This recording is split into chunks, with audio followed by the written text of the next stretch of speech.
Hello everyone and welcome to my channel, Cooking for the Family. I'm Dyvonne. Today I'm going to share with y'all one of my favorite brunch breads. This is buttermilk lime tea bread. This is great. If you are a lover like tea like I am, you will definitely enjoy this bread.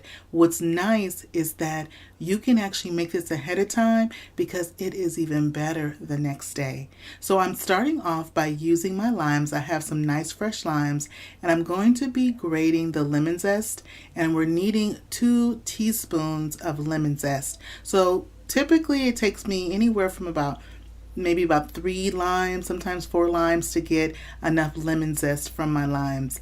And so now that I have my lemon zest, I'm going to put it in my bowl. I'm going to set the zest aside just for a minute. Now, if you are new to my channel, welcome in. And if you're a returner, welcome back. I thank you so much for coming back to my channel and enjoying spending time with me in my kitchen. Because on my channel, I enjoy so much sharing what I cook and bake for my family with all of you. And if you are not subscribed, I hope you enjoy the channel and consider subscribing. So next, what I do in my large bowl, I'm putting in 1 3/4 cup of flour, and I'm using unbleached all-purpose flour. Now to my dry ingredients of my flour, I'm going to add some baking powder, and I'm going to be adding 2 teaspoons of baking powder. Now in the description box below, as always, I will have a list of all the ingredients you need to make this wonderful old school buttermilk lime tea bread. But what I'm going to share with you and show you is how to take those ingredients and put them together to make this wonderful brunch bread. Next, I put in some regular table salt, and that was 1/4 teaspoon of regular table salt.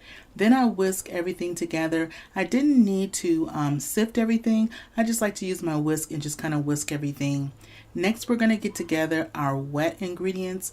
Oh, and also to my dry ingredients, I also put in 3/4 cup of regular granulated sugar. So in the dry ingredients are, I have the flour, I have the sugar, the baking powder, and also the salt, and those are the dry ingredients. Now in my other bowl, I put in 1 cup of buttermilk, and I made sure that you shake the buttermilk because sometimes buttermilk can settle. And then I also put in those 2 teaspoons of lime zest.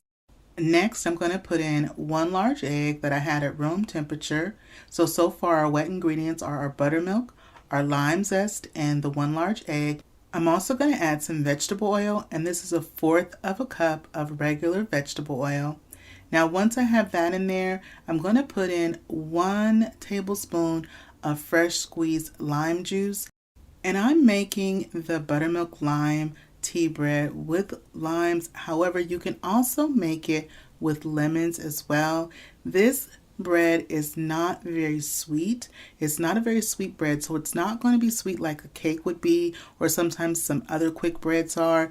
This is a very light bread as far as the sweetness goes, and it works very well if you want to cut it into small wedges and put some whipped cream cheese on top, and then top the whipped cream cheese with a little bit of fresh fruit such as blueberries or fresh strawberries. That works so well with this bread. So I went on and I took the wet ingredients and I added them to the dry ingredients. And I'm mindful to just mix and then fold my batter. When I'm mixing everything, I like to go from the bottom to the top and just kind of fold it and not be too rough with the batter. My mother always told me, don't beat your batter to death, be gentle with it. And this is what it's going to look like. You are going to have some lumps. It's not going to be 100% smooth, but you do want to make sure that you don't have any streaks of any of your dry ingredients, no streaks of flour. So I have here my 9x5 loaf pan. You can also use an 8x5 loaf pan as well. Your bread's just going to be a little bit higher versus being a little bit longer. So I've sprayed my pan with some non-stick spray, and I've also dusted it with flour. So I have non-stick spray as well as flour. And you can also use vegetable oil and grease your pan, and then also dust it thoroughly with flour as well. Now while I'm doing this, I have my oven is preheating on 325 degrees, and our bread is going to bake for anywhere from 50 minutes to 60 minutes. You want to check it at about 35 minutes or so to see how it's baking up, but it should bake anywhere between 50 minutes to 60 minutes, kind of depending on your oven. I'm going to prepare a light glaze for our bread, and the light glaze is 2 tablespoons of fresh squeezed lime juice and 1 tablespoon of regular granulated sugar. Well, our tea bread is out of the oven. It is baked up to a nice soft golden brown, and that's what you want, just like a nice soft golden brown. Now I have the lime juice and the sugar that I've went on and I've dissolved and mixed around. And while the bread is still warm, you want to go ahead and spoon it all over the top, letting it slowly absorb into the top layer of the bread. This is the part where if you just leave it and you let it absorb and you don't cut into it and you go ahead and serve it the next day, it gets even better the next day. But if you can't wait, because today is the day that we are going to be having ours, I'm going to share with you and show you what it's going to be looking like. And now I'm going to let this sit in the pan for about 15 more minutes until it's cool, and then we're going to go ahead and take it out of our pan.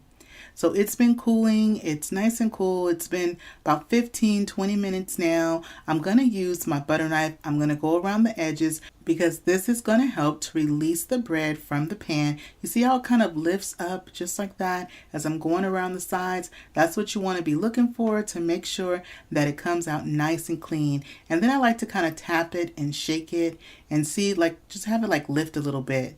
Oh, that slid out the pan so nicely. So we're just going to let it sit for about 5 more minutes before we go ahead and cut into it. If you're making this ahead of time and you're going to serve it the next day, once your bread is completely cooled, you want to wrap it tightly in plastic wrap once it's cooled and then go ahead and serve it the next day. I usually leave mine on the countertop, wrapped nice and tight in the plastic. Well, this is your bite right here. Go ahead and take your bite. Now I'm going to take my bite. This bread comes out so good. That lime glaze, it is just so great to just nibble on this bread with a nice cup of sweet tea or nice iced tea. Well, I hope you give this recipe a try. If you like this video and appreciate the content, don't forget to show it some love. Give it a thumbs up. Click share. Share this video with a friend or family. Don't forget to click that notification bell so you can come back and visit me again in my kitchen. And remember, it's always good when Dyvonne is cooking for the family. I'll see you on the next one. Bye-bye, everybody.